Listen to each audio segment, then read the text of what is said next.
48 hours inside the deadliest prisons in the United States. ADX Florence, Pelican Bay, Rikers Island. The unseen world of ADX Florence, America's most secure prison. You've heard of America's prisons, but what if I told you there's one that holds the most dangerous criminals in the world?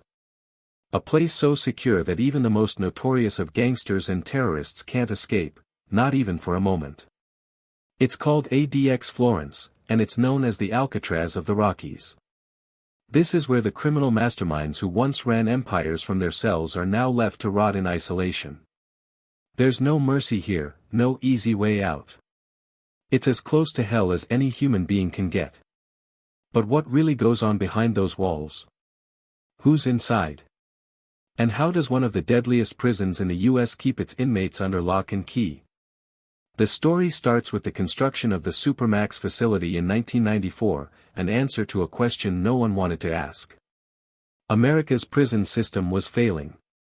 Violent criminals were becoming more organized, more dangerous, and there was a need for a place where even the most violent inmates could never again find a way to control the outside world. But there was a problem. ADX Florence wasn't built just to house regular criminals. It was designed for men who had mastered the system, people who had gotten so good at escaping, manipulating, and creating chaos that they were deemed too dangerous to exist in any normal prison. It was a risk. A calculated gamble that the US government made, backed by years of growing violence and corruption inside other penitentiaries. The theory was simple: isolate the worst of the worst. But no one could have foreseen what would happen when this experiment in human misery began. As you enter ADX Florence, the first thing you notice is the silence. Not the peaceful kind of silence, but the kind that creeps under your skin. The walls hum with tension. Inside, every hallway, every room, every cell is designed for control. This isn't a prison where you hear shouting, or the clang of metal. In ADX, there are no sounds of rebellion, just the relentless ticking of a clock, counting down the years for those who have nowhere to go but deeper into isolation. The cells are a far cry from what you might expect from a typical prison. Cement walls, a tiny steel door with a small window you can barely see through, and thin bars that stretch across the length of the door. You can feel the weight of it as soon as you step inside. Who's inside? The list of inmates at ADX Florence reads like a who's who of criminal terror. Ted Kaczynski, better known as the Unabomber, is there. The man who terrorized America for years, sending deadly bombs across the country, is now confined to a small, concrete room, isolated from everyone and everything. Then, there's Ramzi Youssef, the mastermind behind the 1993 World Trade Center bombing. He plotted the deaths of nearly 100 people and has been in ADX since his capture, serving out his life sentence in extreme solitary confinement. Zacarias Moussaoui, another 9/11 conspirator, is also here, forever living under the conditions that many of his fellow inmates would find unbearable. But it doesn't end there. The facility houses some of the most dangerous gang leaders in the world, such as Joaquin El Chapo Guzman, the notorious drug lord who once controlled an empire that spanned continents. These are the elite criminals, the ones who have committed atrocities so severe that they've earned their place in the most secured facility in the United States. The methods of control. ADX Florence is notorious for its strict isolation. Inmates live in 24-hour solitary confinement, a situation that has sparked massive controversy over the years. Experts argue that the mental toll this takes on inmates is enough to break even the strongest of men. Every part of their existence is controlled. From when they eat, when they sleep, to the very air they breathe. The walls in their cells are too high for them to see outside, too thick for them to hear anything. They are completely isolated from the rest of the world. Prisoners are forbidden from interacting with one another, and communication with the outside world is severely restricted. Visits are rare and, when they happen, monitored by multiple officers. For some, it's as if they've been wiped off the face of the earth, their names only existing on paper. The debate: is this cruel and unusual? As much as ADX Florence is a symbol of control and order, it's also become the focus of fierce debates about human rights and cruel and unusual punishment. Critics argue that extreme isolation like this could drive inmates to madness. Solitary confinement has been known to trigger severe psychological issues such as hallucinations, depression, and paranoia. Inmates have reported hearing voices, and some have been known to literally lose their grip on reality. Yet, for those inside ADX Florence, there is no choice. They live in a state of constant surveillance, where any misstep or act of defiance is met with swift and harsh retaliation. The guards are trained to handle the most dangerous individuals in the world, and they do so with precision. But even as this lockdown system is designed to prevent chaos, questions linger: is this the future of American prisons, or is it a gross violation of human rights? Chapter 2 Tease. Next, we'll step behind the iron gates of Pelican Bay State Prison in California, known for its brutal security housing units, SHU, and its place in the heart of the most dangerous prison gang operations in America. You'll hear stories from inside the cells, and how one of the most notorious gangs in the world rose to power within these very walls. Stay with us, because what happens in these dark corners of American prisons might just change everything you thought you knew about crime and punishment. Inside Pelican Bay, the deadliest gang prison in America. Pelican Bay State Prison, an infamous name in the United States prison system. Located in the desolate corner of Crescent City, California, near the Oregon border, it's one of the most notorious correctional facilities in the country. But what truly sets Pelican Bay apart is its security housing unit, SHU, the prison's beating heart of isolation and control. You might think of prisons as places where criminals serve time, but Pelican Bay is something else entirely. It's a place where the most dangerous criminals in California, and in some cases, the entire United States, are confined, not just physically but mentally as well. It's a place where control is paramount, where survival is a constant battle, and where the system itself has been twisted to create an almost inhuman atmosphere of tension, violence, and power struggles. But Pelican Bay isn't just any prison. It's a prison within a prison, a facility so controlled, so strictly segregated that it's a place few have dared to look into. If the walls of Pelican Bay could talk, they would tell stories of gang wars, psychological torment, and the elusive concept of justice. This chapter will take you inside the dark heart of Pelican Bay, where we will explore the brutal reality of life inside its walls, the devastating effects of solitary confinement, and the deadly gang culture that thrives within. It's a world where danger lurks behind every door, and where survival doesn't come easily. A place of isolation, the SHU. The Security Housing Unit, SHU, at Pelican Bay is, for all intents and purposes, a prison within a prison. It's where the most dangerous individuals, the ones who have violated prison rules or participated in gang-related activity, are sent for extended solitary confinement. Pelican Bay's SHU, which opened in 1989, was designed as a response to increasing gang violence in California's prisons. The idea was simple: isolate those who pose the greatest threat to the system and give them nowhere to go but deeper into their own minds. The SHU was initially hailed as a necessary step to restore order, but what followed was a disaster that would spark years of debate and controversy. The SHU holds inmates in extreme isolation. Cells are 8 feet by 10 feet, with no windows, bare concrete walls, and a small slit in the door through which food is passed. The lighting is dim, the air is stale, and the only sounds are the faint echoes of footsteps and the ever-present hum of the ventilation system. Inmates are locked down for 23 hours a day. They are only allowed out for an hour of exercise in a tiny, enclosed yard where they remain completely alone, separated from everyone else. They have little contact with the outside world, and their only communication is often with guards who patrol the facility with military precision. There's no recreation, no group activities, and no chance for meaningful social interaction. The effects of such confinement are devastating. Studies have shown that solitary confinement can cause extreme psychological damage. Inmates often develop hallucinations, paranoia, and severe depression. It's a fate so extreme that the United Nations has labeled it a form of torture, and yet Pelican Bay continues to operate under these conditions, using solitary confinement as a tool for controlling the most dangerous offenders. The men who fill the cells, the worst of the worst. Pelican Bay's SHU is home to some of the most notorious criminals in California's prison system. But unlike the general population, these men aren't just serving time for their crimes. They're serving time for their gang affiliations, their violent histories, and the deadly influence they continue to hold over the criminal underworld from within these walls. One of the most notorious groups at Pelican Bay is the Northern Structure, a faction of the Mexican Mafia. The gang's influence is felt throughout the state, and many members have been incarcerated in Pelican Bay for their criminal activities. But the Northern Structure isn't alone.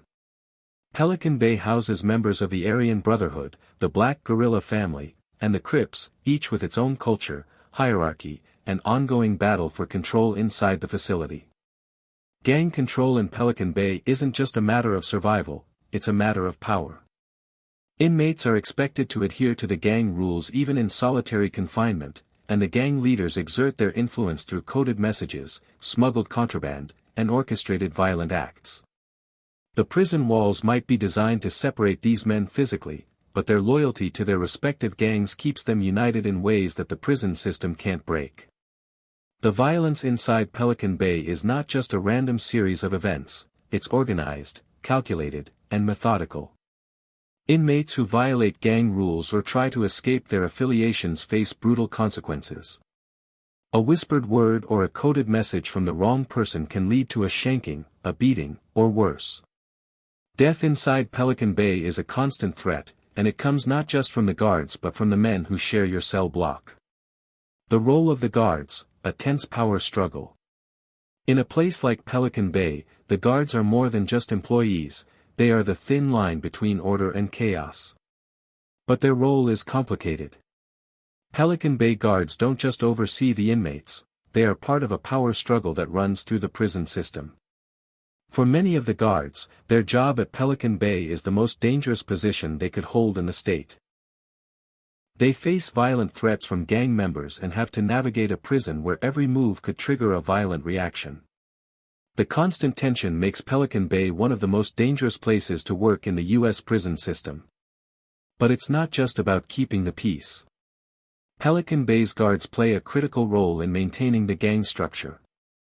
They may not officially be a part of any gang, but their actions can either support or undermine the prison's delicate balance of power. Favoritism can shift the dynamics of control, and when a guard gets too comfortable or too friendly with an inmate, it can lead to chaos. In this environment, trust is non-existent.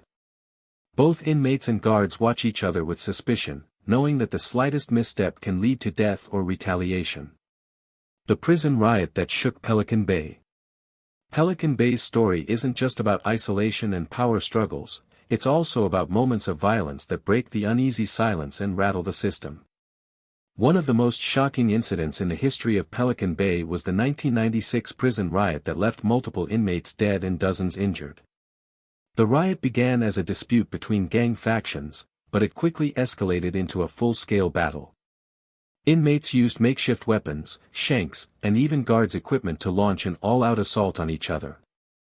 The violence was so severe that riot squads had to be deployed, and the prison was put on lockdown for weeks.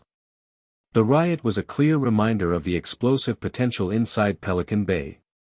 Despite its high level of control and surveillance, chaos can erupt at any moment.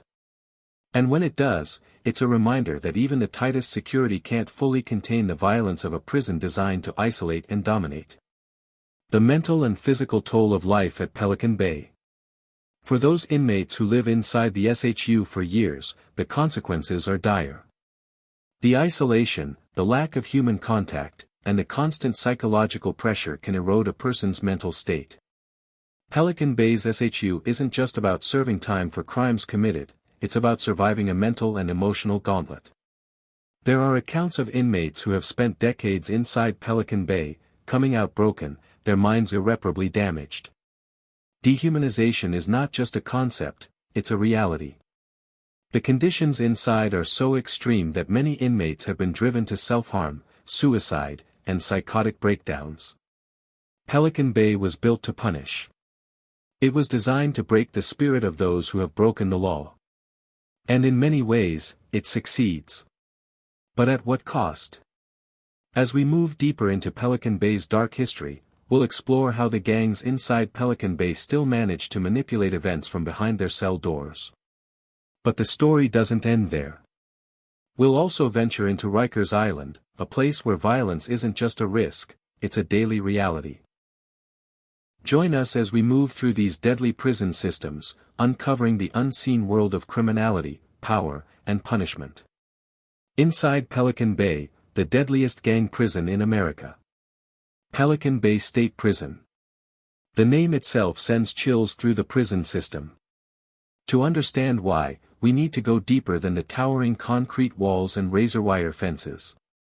Inside these walls, men have disappeared into the system, locked away in solitary confinement for years, or even decades. But it's not just isolation that defines Pelican Bay.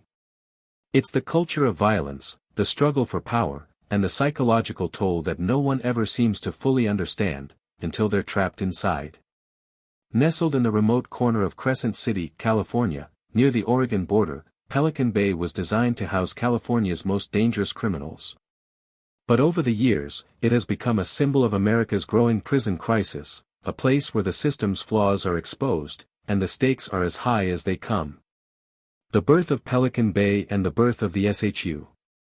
Pelican Bay opened in 1989, built to address a specific problem, the rise of prison gangs and the escalating violence in the state's overcrowded facilities. At the time, California's prisons were known for being chaotic, overrun by gang warfare, and lacking the capacity to manage the most violent inmates. The solution? A supermax facility, a prison within a prison, where the most dangerous criminals could be isolated in a secure, highly controlled environment. The Security Housing Unit, SHU, at the heart of Pelican Bay, was not just a building. It was a system. A calculated response to growing gang influence. The SHU was designed to house those deemed too dangerous to be placed anywhere else, inmates who controlled the streets and prisons, who organized from behind bars, and whose influence reached far beyond the cell they were locked in. Inside, the prisoners were isolated in single cells, each measuring a mere 8 by 10 feet, with concrete walls, a small slit of a window, and a narrow slot in the door for passing food and occasionally speaking to a guard. They were locked down for 23 hours a day in complete solitude, with no human contact except for the guards who walked past, or the occasional phone call or visit, if they were lucky. This extreme isolation was justified as a method of containment, an effort to stop gang leaders from continuing their criminal activities from behind bars. But as time went on, it became clear that the psychological effects of this confinement were nothing short of devastating. And yet, this is exactly what Pelican Bay was built to do, break the spirits of the most hardened criminals. Life inside the SHU, the brutality of solitary confinement. Solitary confinement sounds brutal, but the reality is even worse. Imagine being locked away from society for years in a silent, windowless cell. You see no one, you speak to no one, and even the few minutes of exercise you are allowed are spent alone in a small, fenced-in area, unable to see another soul. Inmates at Pelican Bay are subjected to this extreme isolation, and over time, it breaks them. The mental toll of solitary confinement is well documented. The lack of human interaction leads to a phenomenon known as the loneliness epidemic. Hallucinations, severe anxiety, and psychosis are common. But it's not just the isolation that gets to the inmates, it's the constant tension, the knowledge that at any moment, the violence of the prison system could rear its ugly head. Pelican Bay's SHU is a place where survival is a daily challenge, and the inmates who survive long-term in this unit develop a psychological toughness that can't be found anywhere else. But at what cost? Many inmates who have been held in solitary confinement for years have shown signs of irreparable psychological damage. And those who survive are often the most broken individuals you could meet. The rise of the gangs inside Pelican Bay. As Pelican Bay became a holding ground for some of the most dangerous criminals in California, it also became the center of one of the deadliest gang cultures in the United States. Gangs that had been operating on the streets of California for decades began to build their empires from within the walls of Pelican Bay, using the isolation of the SHU to their advantage. The Mexican Mafia, the Aryan Brotherhood, and the Black Guerrilla family all had strong footholds inside the prison, using their influence over the inmates to maintain control. These gangs didn't just run the prison, they ran the underground economy, orchestrating drug trade, extortion, and violence both inside the prison and on the streets. The Northern Structure, a faction of the Mexican Mafia, became one of the most feared and powerful gangs inside Pelican Bay. Their influence extended far beyond the walls of the prison, and even in isolation, they maintained an iron grip on the gang members who were housed there. The gang leaders communicated through coded letters and smuggled messages, ensuring that their power remained absolute, no matter how isolated they were. But Pelican Bay's reputation for being a prison where gangs thrive isn't just about power. It's about violence. The ruthless enforcement of gang rules has led to some of the most brutal acts of violence inside Pelican Bay. Those who don't follow the rules, those who defy the gang leadership or show weakness, face the ultimate punishment, a violent death or a life of constant fear. In Pelican Bay, survival isn't just about physical toughness. It's about psychological control. Gangs use manipulation and coercion to break the will of those who challenge them, ensuring that even in the darkest corners of the prison, they hold the reins of power. The legacy of violence, the infamous Pelican Bay riot. The most well-known incident in Pelican Bay's history is the 1996 riot that shook the very foundation of the prison. What started as a small dispute between rival gangs inside the SHU turned into an all-out war, a violent explosion that saw multiple deaths and left dozens of inmates injured. The riot began with a disagreement between the Aryan Brotherhood and the Northern Structure. The two gangs had been at odds for years, but tensions had reached a boiling point. It started with a small confrontation, but within hours, the violence spread like wildfire, with inmates using makeshift weapons to fight for control of the facility. The prison's response was swift and violent. Riot squads were deployed, and the facility was locked down for weeks. But the damage had been done. The riot revealed the dangerous undercurrent of gang power that flowed through Pelican Bay, and it served as a wake-up call to prison officials about just how volatile the situation had become. In the aftermath of the riot, Pelican Bay was restructured, and new measures were put in place to prevent further outbreaks of violence. But the riot left a lasting scar on the prison's reputation, solidifying Pelican Bay as a place of brutal retribution where the inmates were not just isolated, they were controlled through fear and violence. The psychological impact, breaking the human spirit. Life inside Pelican Bay is not just about physical survival. It's about surviving the mental strain of living in extreme isolation, in constant fear, and under the control of ruthless gangs. The psychological toll is immense, and the effects can last long after inmates are released.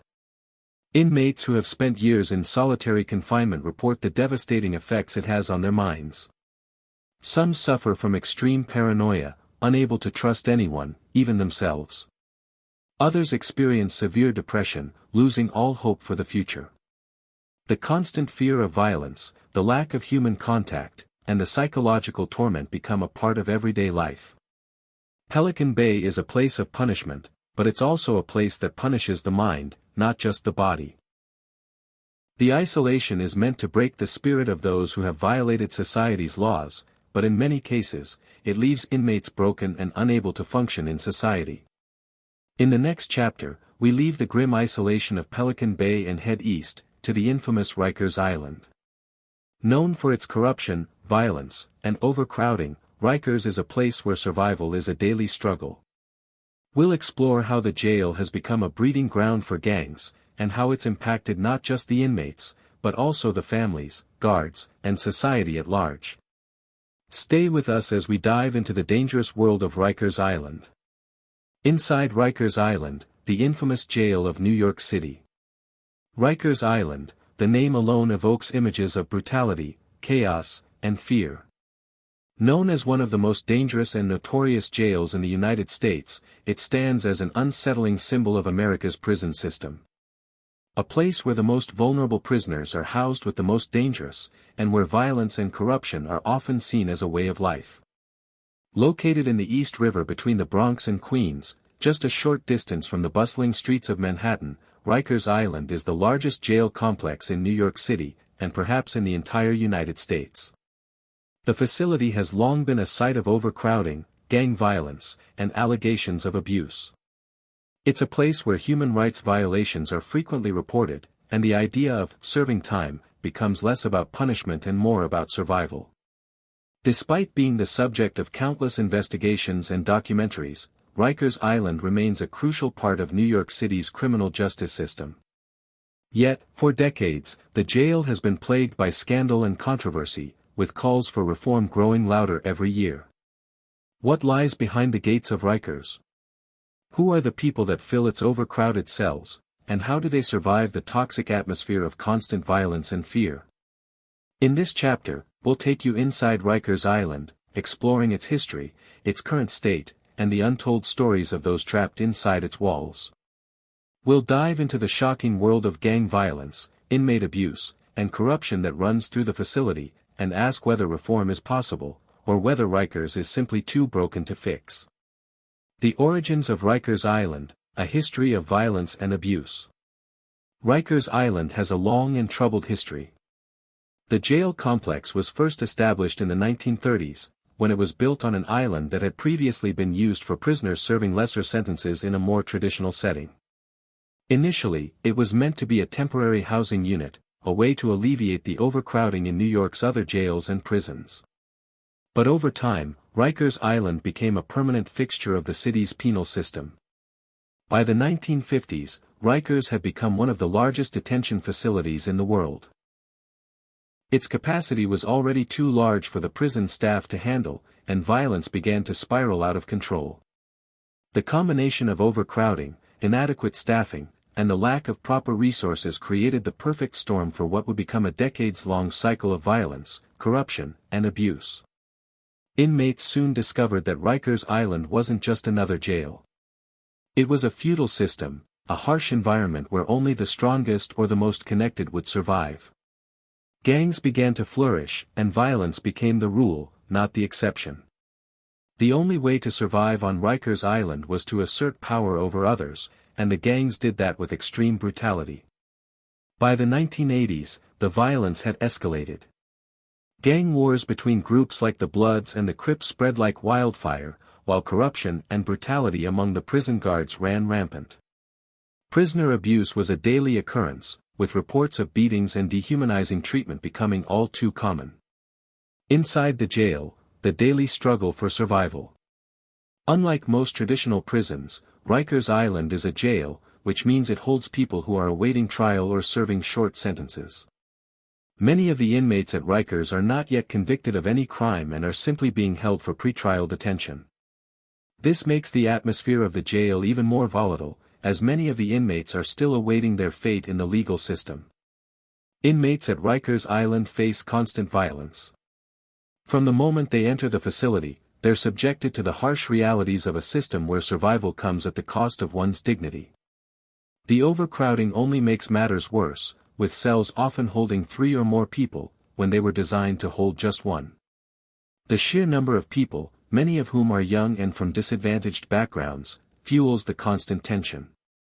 Each day, inmates wake up to the screams of violence echoing through the hallways.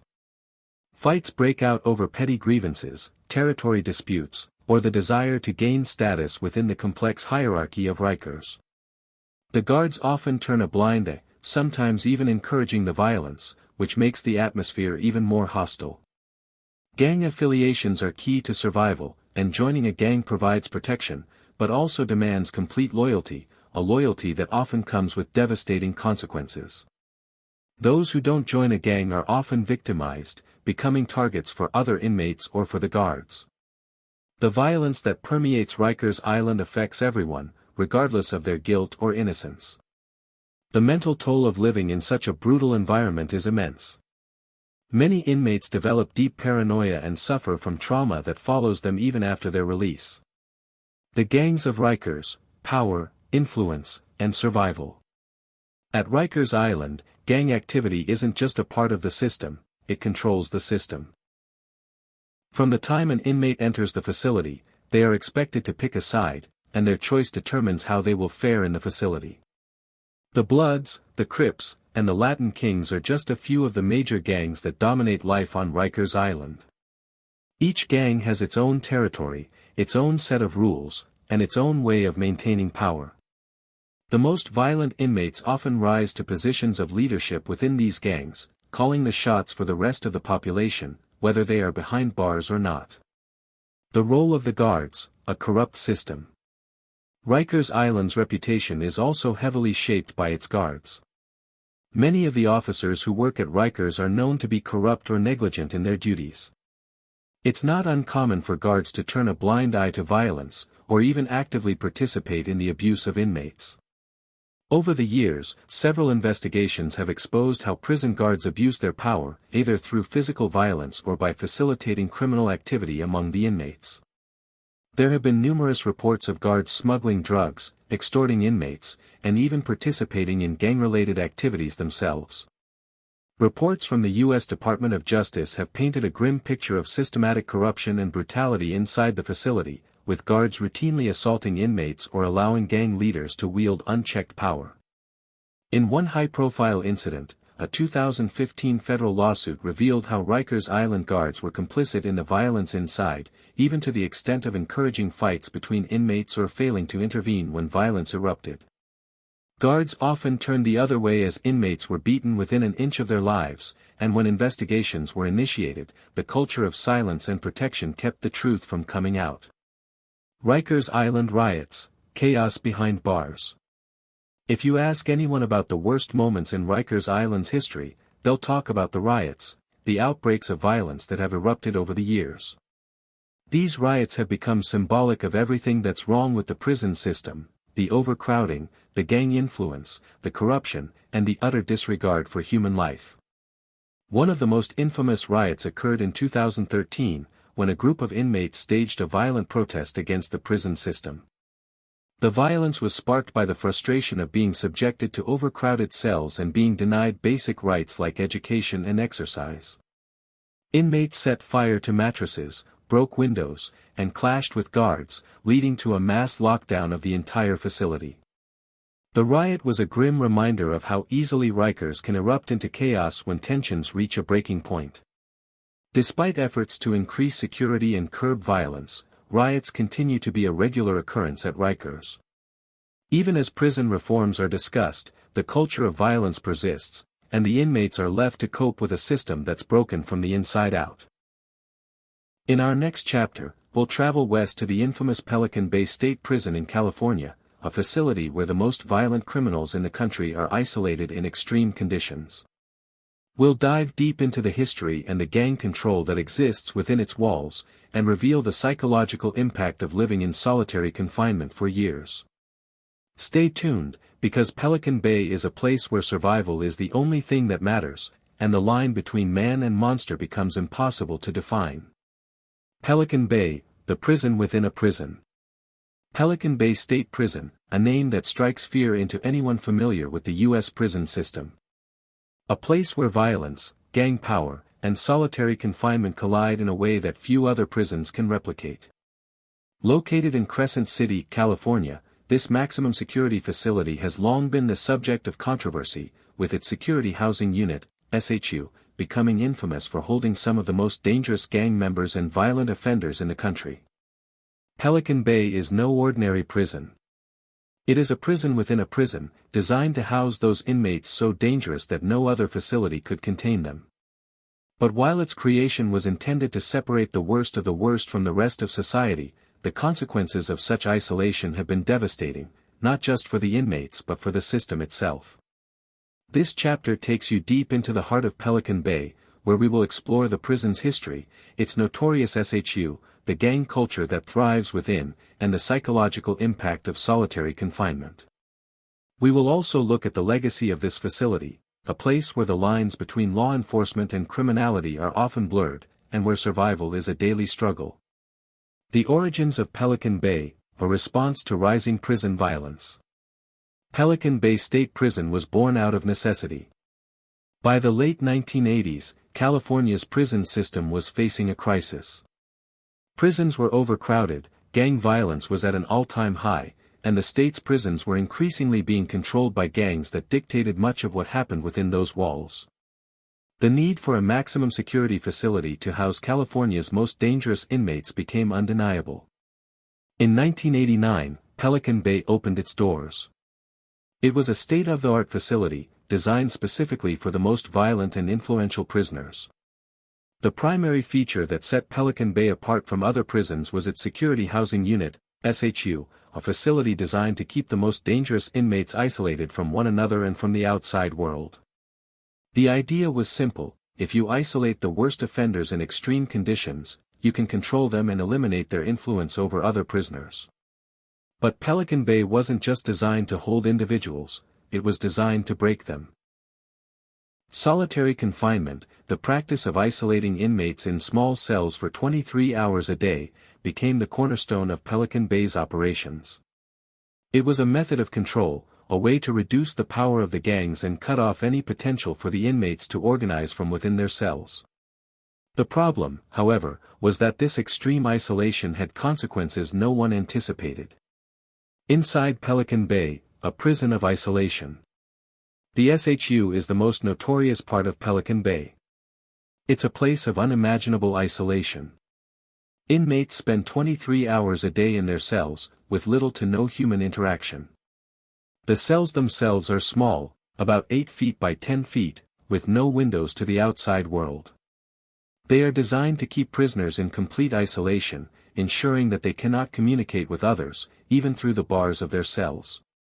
The conditions in the SHU are harsh, to say the least. The concrete walls are bare, with little furniture besides a bed, toilet, and sink. Inmates are given minimal access to education, no recreation, and very limited access to family members or visitors.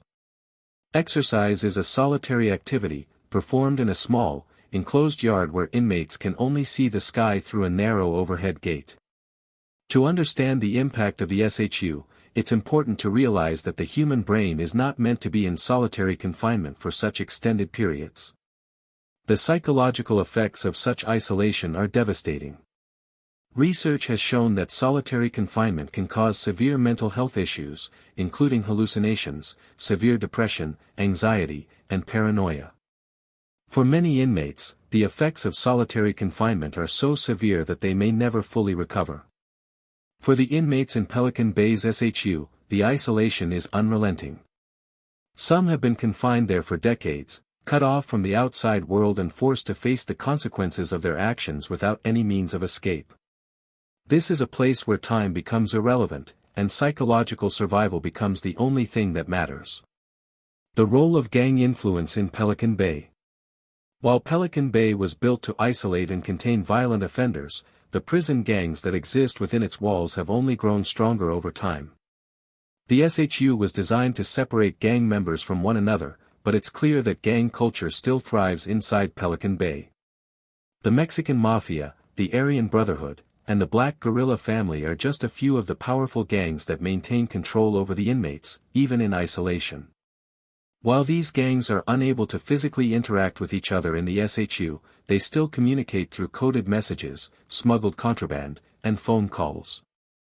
Gang leaders in Pelican Bay remain some of the most powerful figures within the prison system. These leaders often have a stranglehold on the operations of their respective gangs, using their influence to continue their illicit activities despite being in solitary confinement. In many cases, they're able to control the prison through their connections and communication channels. The Mexican Mafia, for example, controls much of the drug trade in California's prisons, and even from within the SHU, they continue to dictate the actions of their followers. Similarly, the Aryan Brotherhood, one of the most violent gangs in the country, remains a powerful force in Pelican Bay, with its leaders managing to keep their control intact despite their isolation. The presence of these gangs in Pelican Bay creates a toxic environment. It's a place where power is constantly shifting, where alliances are made and broken in an instant, and where survival is often based on loyalty to one's gang rather than adherence to any notion of justice. The toll on mental health, solitary confinement and beyond. For those who live in Pelican Bay's SHU for years, the toll on their mental health is immeasurable. The isolation creates an environment where inmates lose touch with the outside world and with themselves. It becomes a cycle of psychological breakdowns, where the days blur into one another and the distinction between reality and delusion becomes harder to make. The California Prison Focus, an advocacy group that works with incarcerated individuals, reports that the conditions in the SHU at Pelican Bay have caused widespread mental illness. Inmates often develop extreme anxiety and paranoia, and many become incapable of interacting with other people after years of isolation. Some even begin to show signs of catatonia, a psychological condition that causes the person to become essentially frozen in place, unable to respond to external stimuli. The effects of long-term solitary confinement are so severe that even the United Nations has condemned the practice as torture. And yet, despite the growing body of evidence showing the harmful effects of isolation, Pelican Bay continues to rely on solitary confinement as a primary method of control. Reform and resistance: is Pelican Bay a failure? The question on many minds is, can Pelican Bay be reformed, or is it too far gone? The system of solitary confinement that has shaped the prison for decades is increasingly seen as cruel and unusual punishment, and calls for its abolishment have been growing louder in recent years. In 2013, inmates at Pelican Bay staged a hunger strike, demanding an end to indefinite solitary confinement. The strike lasted several weeks, and was supported by inmates in other prisons across the country. The strike was a response to the dehumanizing conditions in the SHU and a protest against the practice of holding inmates in isolation for years without any meaningful opportunity for rehabilitation. The hunger strike brought international attention to the plight of Pelican Bay's prisoners, and it highlighted the inhumane nature of solitary confinement. Yet, despite the widespread protests and legal challenges, Pelican Bay continues to operate largely unchanged. In fact, the prison's SHU remains one of the largest solitary confinement units in the United States. Pelican Bay's legacy is one of controversy and debate. While it has undoubtedly served as a containment facility for the most dangerous criminals in California, it has also exposed the flaws in the U.S. prison system and the mental toll that extreme isolation takes on the human mind. And as long as Pelican Bay remains in operation, the questions about the future of the prison system in the United States will remain unresolved. The future of America's prisons: reform, reality, and the struggle for change. The story of Pelican Bay and Rikers Island, two of America's most notorious prisons, reveals the stark realities of the U.S. prison system. These prisons, steeped in violence, corruption, and mental suffering, paint a grim picture of what life behind bars truly entails. Yet, despite the systemic failure that these facilities represent, the pressing question remains: what happens next? Is there a future where such prisons are reformed, or are we witnessing a prison system that is too broken to fix? Can the problems of gang violence, overcrowding, solitary confinement, and corruption ever be addressed, or is the issue so deeply ingrained in the foundation of the prison system that it's become part of its very DNA? In this chapter, we'll explore the potential for reform, the struggles faced by advocates, and the resistance to change that has made reform in America's prison system so elusive. But we will also take a look at the success stories, the efforts that are making a difference, no matter how small. Because the truth is, reform is happening, though not nearly fast enough, and in many ways, it's been sparked by the very conditions of prisons like Pelican Bay and Rikers Island. The struggle for prison reform isn't just a policy debate anymore. It's a matter of human rights, of dignity, and of confronting a system that, for too long, has been about punishment rather than rehabilitation. The growing call for prison reform: voices from inside and out. As prisons like Pelican Bay and Rikers Island continue to operate under the same harsh conditions, a growing chorus of voices is demanding change. Advocates for reform, including human rights organizations, former prisoners, and even correctional officers, are calling for an end to solitary confinement, a reduction in overcrowding, and a shift away from punitive measures toward a focus on rehabilitation. In particular, solitary confinement has been one of the central issues in the fight for reform. The practice of holding individuals in solitary confinement for years, sometimes even decades, has been shown to cause irreversible psychological damage. Psychiatric studies have documented the mental health crises that result from long-term isolation, including depression, hallucinations, anxiety, and suicidal thoughts. Many experts argue that this practice is inhumane and should be outlawed. A pivotal moment in the debate over solitary confinement came in 2013, when inmates at Pelican Bay staged a hunger strike to protest their conditions. Over 1,000 prisoners participated in the strike, demanding an end to long-term solitary confinement and the reform of the prison's gang control policies. While the strike ended after several weeks, it brought national attention to the issue and led to some policy changes within the prison. But despite the hunger strike and the public outcry that followed, reforms have been slow to come. Pelican Bay still holds inmates in solitary confinement for decades, and Rikers Island, despite promises of reform, remains one of the most dangerous and overcrowded jails in the country. The question remains, why is it so hard to change a system that is clearly broken? The politics of prison reform, resistance and challenges. One of the biggest obstacles to prison reform in the U.S. is political resistance. The issue of prison reform is often politicized, with some politicians using the tough-on-crime rhetoric to win votes, even when it leads to overcrowded, inhumane prisons. The idea of being soft on crime has been used as a political weapon to avoid implementing meaningful changes. The criminal justice system has long been viewed as a tool for punishment rather than rehabilitation, and prison privatization has added another layer of complexity. Many of the private prison companies that run facilities like Pelican Bay and Rikers Island have significant financial interests in maintaining the status quo. The financial incentives for keeping inmates incarcerated, and for keeping them in harsh conditions, are substantial. Private prisons have been accused of contributing to overcrowding, low-quality care, and abusive practices to keep costs low and maximize profits. In 2016, President Obama announced a moratorium on new contracts for private prisons, citing concerns over the conditions and the lack of accountability in these facilities. Yet, in 2018, the Trump administration reversed that decision, citing the need to maintain control over federal prisons. As a result, even though there is broad bipartisan support for criminal justice reform, there's significant opposition from both politicians and private prison corporations that benefit from the current system. The human cost of inaction, stories from inside. To understand the true impact of a system that remains largely unchanged, we need to hear from those who have been directly affected. The prisoners themselves. Inmates who have spent years in solitary confinement, former gang members, and individuals released from the prison system have shared their experiences, offering chilling accounts of the lasting psychological toll and the desperation of life inside.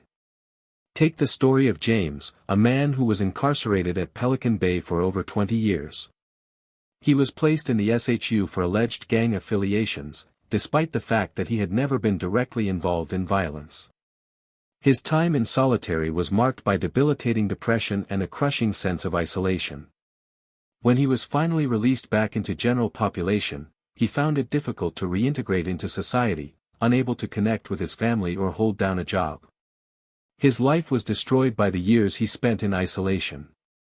Deborah, a former prison guard at Rikers Island, has spoken about the corruption she witnessed in the prison system, including how some officers actively encouraged violence among inmates or ignored abuses because they didn't want to get involved.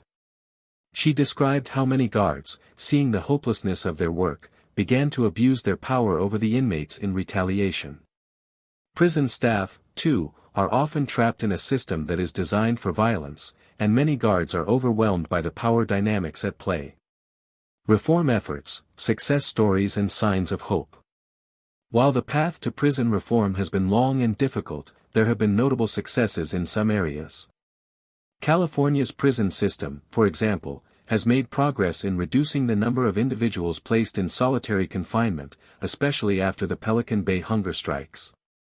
In 2016, the state passed a historic reform that limited the use of long-term solitary confinement and created alternative methods of dealing with dangerous inmates. Additionally, some progressive states have embraced reforms aimed at reducing prison sentences, offering rehabilitation programs, and improving conditions in local jails. Restorative justice programs, which focus on healing and community restoration rather than punishment, have gained popularity in certain regions. California, for example, has introduced mental health treatment programs for inmates suffering from severe psychological trauma, a step in the right direction toward addressing the mental health crisis in the prison system. At the federal level, there have been some bipartisan efforts to reduce mandatory minimum sentences and expand rehabilitation programs. The First Step Act, passed in 2018, was one such effort to reform the federal prison system by providing education, job training, and mental health care to incarcerated individuals. These efforts are essential in changing the narrative of America's prison system, but they remain far from sufficient. Despite these successes, the road to real reform is still long and uncertain. The vast majority of prisoners remain trapped in a system that fails to rehabilitate them, and as long as private prisons and gang control remain a part of the equation, meaningful change may be out of reach. The path forward, a system on the brink of change. America's prison system is undeniably broken. The stories of Pelican Bay, Rikers Island, and countless other facilities across the country show that the current model of punishment is failing everyone involved. Inmates, guards, and society at large all suffer under a system that prioritizes retribution over rehabilitation. However, reform is possible. Public opinion is shifting, and the voices of those advocating for change are growing louder. The stories of those who have spent years in isolation, the families who are torn apart by the system, and the activists who fight for a more humane approach to justice are all part of a movement that seeks to address the deep flaws in America's correctional system. In the coming years, we may see more states take action to limit solitary confinement, invest in mental health care, and create alternative forms of punishment that focus on rehabilitation instead of punishment. The path forward is uncertain, but the desire for change is undeniable. Reflecting on the story of America's prisons. As we wrap up our exploration into the darkest corners of America's prison system, it's crucial to take a moment to reflect on what we've seen, and what we've learned. We've walked through the cold concrete walls of Pelican Bay, looked into the terrifying conditions of Rikers Island, and peered into the lives of men and women who live in isolation, under constant surveillance, and in fear. We've discussed the harsh realities of solitary confinement, the rise of gang violence, and the corrupt practices that often blur the lines between right and wrong. We've seen how a system that was built to keep people safe has instead become a revolving door, a cycle of violence, abuse, and dehumanization that leaves both the incarcerated and the people tasked with their care in a perpetual state of suffering. But the question remains, what happens now? What do we do with a system that has been broken for so long? What do we do when the prisons we have built to protect society have become places of misery, despair, and oppression? The story of Pelican Bay and Rikers Island is not just a story of criminals and punishment. It is a story of human beings. Men and women who have made mistakes, yes, but also people who, like the rest of us, have hopes, fears, dreams, and the desire to be heard. It is a story of institutions that have lost their way, systems that are so steeped in violence and fear that they forget their most basic purpose, to rehabilitate, to restore, and to reintegrate. The deep cost of our incarceration system. We have all heard the statistics. The United States, the land of the free, holds more than 2 million people in prisons, more than any other nation on earth. 1 in every 3 black boys born today will spend time behind bars, and the cost of incarceration has skyrocketed into the billions of dollars each year, with few tangible results to show for it. Our prisons are filled with people suffering from mental health issues, substance abuse, and poverty, yet they are often punished for their conditions instead of being offered the care and treatment they need. And yet, our system continues to grow, continuing to build new prisons, increasing the number of incarcerated people, while providing little in terms of meaningful change. The cost is not just financial. The cost is human. It's the families torn apart by long prison sentences. It's the communities left in despair when a loved one never comes home. It's the individuals who enter prison as teenagers and exit as broken adults with little to no ability to re-enter society in any meaningful way. For Pelican Bay, for Rikers Island, and for the millions incarcerated across this country, the system has failed them. But it doesn't have to stay this way. There is hope. There are solutions. There is a path forward. The call for change, voices from the inside. There are activists working tirelessly every day to push for prison reform. They are shining a light on the inhumane practices that take place behind bars and advocating for alternatives to incarceration. There are organizations pushing for the end of solitary confinement, the abolition of private prisons, and the reform of our juvenile justice system. Inmates themselves are raising their voices. Pelican Bay's hunger strikes were an example of how even the most isolated, the most beaten down, can fight for change. Through their actions, they raised awareness about the devastating impact of solitary confinement, and their protests led to a small shift in policy. While the reforms were not enough, they were significant, and they sparked a national conversation about the ethics of our prison system and the mental health crisis that plagues our jails. We've seen the rise of prisoner advocacy groups that are working to ensure that those incarcerated are treated with dignity, that they receive mental health care, education, and vocational training that will help them reintegrate into society once they are released. The First Step Act, signed into law in 2018, was a small but important step forward. This bipartisan reform aimed to reduce mandatory minimum sentences for nonviolent offenders, improve rehabilitation programs, and reduce the use of solitary confinement for juveniles. But it's just one step. The system needs more than incremental reform, it needs a complete overhaul. What does the future hold? So, what can we expect in the future? Will the cycle of violence, corruption, and abuse continue, or will we finally see the systemic change that is so desperately needed?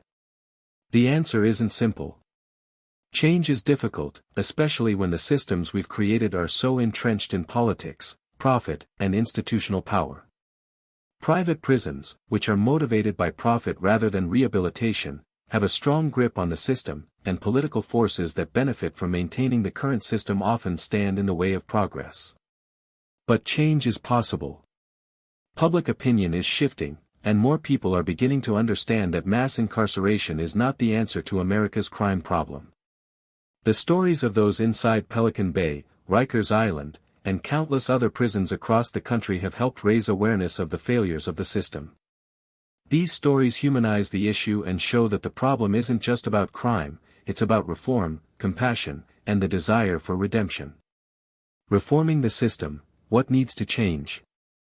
There are several areas where reform could make a huge difference. Solitary confinement, the most immediate change needed is an end to the practice of indefinite solitary confinement. This is a practice that not only punishes but also damages inmates in ways that cannot be undone.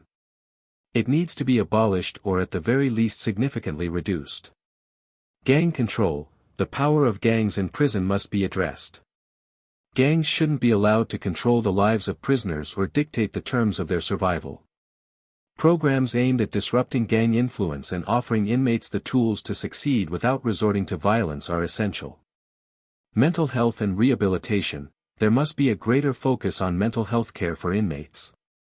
Many of those incarcerated suffer from mental health issues, substance abuse, or trauma that goes untreated. Rehabilitation programs should take precedence over punishment, providing inmates with the opportunity to turn their lives around. Privatization, the use of private prisons should be ended. These prisons are motivated by profit, not the rehabilitation of inmates, and this leads to poor conditions, violence, and a lack of proper care. Restorative justice programs, which focus on healing and repairing harm caused by crime rather than just punishing offenders, should be explored. These programs have been shown to reduce recidivism and provide more effective solutions for both victims and offenders. Education and re-entry programs, education and job training should be at the heart of prison reform. Inmates who are given the tools to succeed upon release, including access to education, vocational training, and mental health care, are far less likely to re-offend. A call to action, the time for change is now. The time for change is now. We can no longer ignore the human cost of a prison system that fails to rehabilitate and instead perpetuates violence and trauma. The question is no longer about whether we can afford to reform the system, it's about whether we can afford not to. In the end, the story of Pelican Bay, Rikers Island, and the millions who live within America's prisons is a story of human rights. It's a story of people who have been forgotten, isolated, and left to suffer in an outdated system that is more focused on punishment than rehabilitation. But we have the power to change it. We have the power to reform our criminal justice system, to demand a future where incarceration is not a fate of violence and abuse, but a path toward healing and restoration. It's time to reimagine what our prisons could be. And it starts with each of us asking, what kind of justice system do we want to have?